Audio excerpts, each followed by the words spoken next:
Yo, what is going on, everybody? It's your boy BurstCG back here, and today we are talking about Marvel's Avengers Kate Bishop Taking Aim DLC, and whether or not this game might have helped Crystal Dynamics step in the right direction. Now, before we get into that, don't forget to drop a like, comment, subscribe, put those notifications on, because we are going to be diving into Cyberpunk 2077, and I will mention now, it is a rated M game, so I forget that. It's more than a rated M game, okay? I may have to put the channel on age restriction for those videos, but we'll see how the first video does once it's out. Hopefully, I won't have to do that, and a warning will be enough in the beginning, but we'll have to see. But anyways, let's hop right into it. So first thing I want to talk about is Kate, just Kate and her gameplay, and how good that they did there. It was totally unique, very surprising how they did her. I didn't watch much of the streams and stuff that they had. I wanted to be a little bit more surprised in what she could do, and I will say what they did for her skill tree, gear too, and just gameplay in general, absolutely phenomenal. And it makes me very excited for how they're going to handle future characters. Clint, I'll get into that a little bit later, but his model, and he does have a little bit of stuff in game. Like I said, we'll get into that a little bit later after this. But I'm curious how they're going to handle like Black Panther and Spider-Man. Black Panther, the way that his armor is from the concept, kind of makes it seem like it won't be like, the vibranium, like how Black Panther has in the MCU, where he can absorb energy and stuff like that. But, we don't really know, so we'll have to see. But God, man, like I said, she is just absolutely amazing, and the skill tree is just so versatile and so different that it makes like characters like Black Widow and Hulk just seem like useless sometimes. And they, in my opinion, some other people might disagree, I would say Black Widow and Hulk need an upgrade in their skill tree. Iron Man, Cap, and Thor have pretty decent skill trees, I would say. Black Widow, I mean, she probably is a little bit better than Hulk, but Hulk for sure needs revitalization in his skills. But anyways, yeah, I'm going to give the character development and all that stuff around that a 10 out of 10, because they did a great job. Now, unfortunately, we had to wait 2 months to experience it, but it was good. I guess it was worth the wait, at least for me. Now, jumping into the story, however, the missions and the story go kind of one-on-one, and it's not boring to play. You still are doing more or less the same stuff you would in a different mission. It's just you're playing mixed in with story, so it's a little bit more engaging, and it keeps you focused on the objective, and you don't feel bored, I guess, playing it, right? At least for me, I felt intrigued because I wanted to learn what was going on and what was progressing with the story. But if there was no story involved and it was just those missions, I wouldn't really feel interested in playing. I would just be doing it for the sake of getting Kate Bishop to power 150, level 50. Other than that, though, I think that they did it okay, but I do hope for other future DLCs that the mission structure is very different. The final battle with the Super Adaptoid is, I wouldn't say it's hard yet, because once you get the Omega level raid version of it, then we'll get to really test it out. But for the story, it's not as bad, I don't think, to be honest. But I have yet to play it on difficulty 4, so I may be wrong there. But we'll have to see. But yeah, they didn't really introduce any other enemy types either, except Super Adaptoid, and of course, he's only available via playing Kate's story. So yeah, I don't know how I feel about the mission structure. The story is great, but if you just do the missions, it's kind of a teeter-totter right now. I'd have to say I'm in the middle of bouncing between 6.5 to 7 when it comes, to the missions. Like I said, I hope that they add more different stuff you can do. The puzzles were more or less, they were pretty simple, let's be real.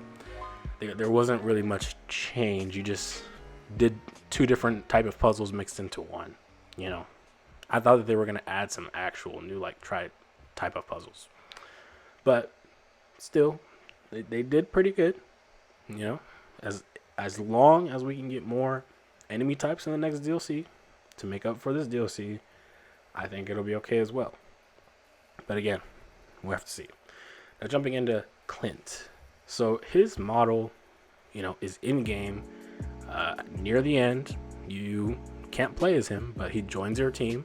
And it also kind of is a teaser. I mean, it's happened in the past before with people playing online and people leaving, where you have like 5+ people on your team, which could be a teaser that they could be implementing modes where you may need more than 4 people on your team, and it takes maybe like 10 of you to beat somebody.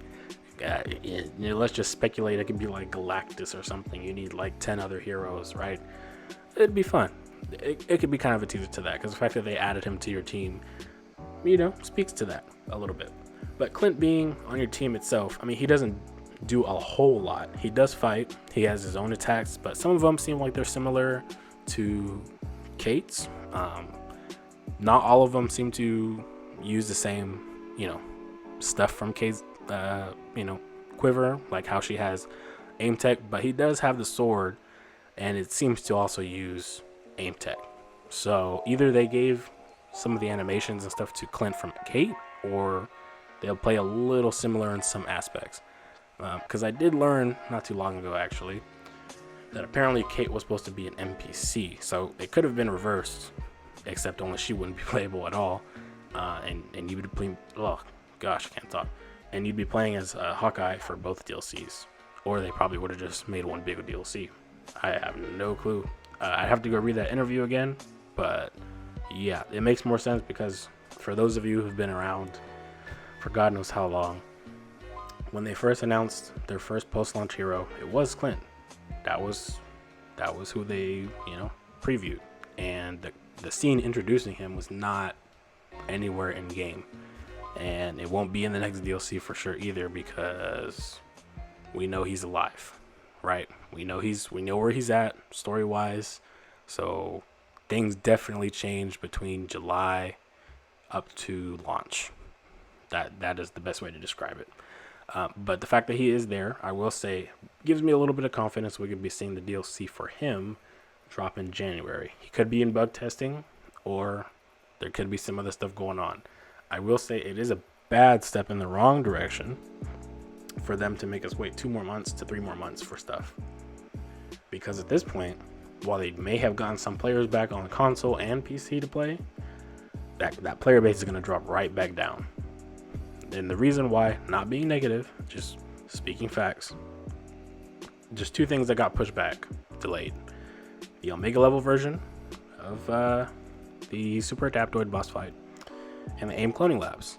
Those both got delayed when they were supposed to be at launch for Kate. So for those high level players out there who have nothing else to do except get Kate to 150 and level 50, I mean, after that, they'll pretty much just have nothing else to do unless they want to replay the same stuff. So people will start to just jump off and be like, well, nothing's really here for me to do right now, so peace out until next time. And I know that they say that they're confident people will come back for DLCs. I'm confident they will too. The question is, will they stay? The spike of going up and down is not really a good look in my opinion.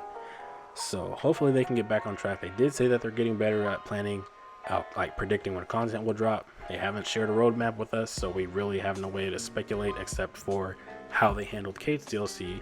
And at this point, you could either speculate we're gonna have to wait 2 months, or we're gonna have to wait till January to get Clint. And hopefully the content that they delayed could come before the end of the year. Now, I'm not concerned with the PlayStation 5 upgrade and Xbox Series X upgrade, because currently the game is running pretty fine, at the current state it's on. So I have no intentions of really being worried about the upgrade. But anyways, the future of the game in 2021 could be looking to be a lot better. With Kate's DLC previewing how they potentially could be handling them, I have high hope that it'll only get better from here. If they can start divulging a little bit more information instead of being so frugal with it, players will want to stay without deleting their game and just stop playing altogether. PC player base is the lowest for sure, and that's a hard player base to keep when there's a lot more other games out there that are more intriguing right now, and that's just the way it is. In 2021, we are potentially getting this vaccine thing started. So potentially they could be going back to their offices, little by little, and getting content at a faster pace for us. Getting their own resources back to make content a lot faster, bug test a lot faster, and whatnot, what have you. That's really all I can hope for. But this DLC is the right step in the right direction. That's the best thing I can say about it right now. So hopefully you guys all feel the same. If you guys feel differently about it, definitely leave a comment down below. I want to hear your thoughts. I overall feel good about it. I'm cool, I'm calm and collected. I'm not gonna get too hyped over everything because I don't want to get my hopes up that these things won't be out at a reasonable time. And that really is the only concern. But anyways, we're gonna end it here. Don't want to keep you guys for too long, but don't forget to drop a like, subscribe, share the video, and put those notifications on because like I said, Cyberpunk coming very soon. I want you guys to see my reactions to making this character. I don't know how I'm gonna do that, but we'll see. But anyways, I appreciate you guys stopping by. Again, let me know down below. Catch you in the next video. Peace.